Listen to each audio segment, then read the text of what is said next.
What was the end, the final end of a gladiator who lost? He would be put instantaneously to death by the winning gladiator, who then would expose himself to the adulation of the crowd. Usually this death was accomplished with one quick slice across the jugular vein, and in many cases a gladiator who wanted to go out with dignity, who wanted to go out with courage, would simply tilt his head back and expose his jugular vein for this slice.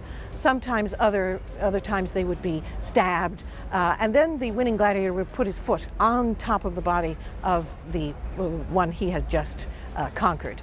At this point, at the end of all the games, of all the pairs of gladiators fighting around in the arena, the death attendants would come in the special door, the special gate, which was dedicated to Venus Libitina. This is the deity of the undertakers in Rome.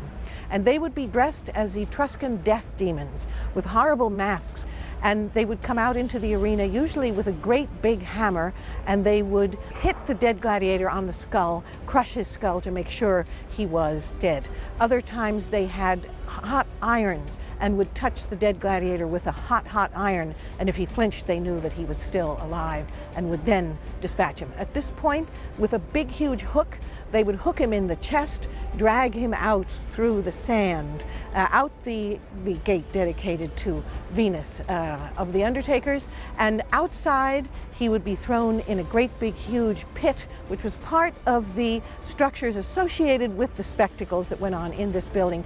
Great big huge open pits called puticoli, where the bodies of dead gladiators would be thrown. There were various of these puticoli at certain areas outside of Rome, and that's where you threw cart horses, slaves, and all the rest of the living refuse that you didn't want to give decent burial to.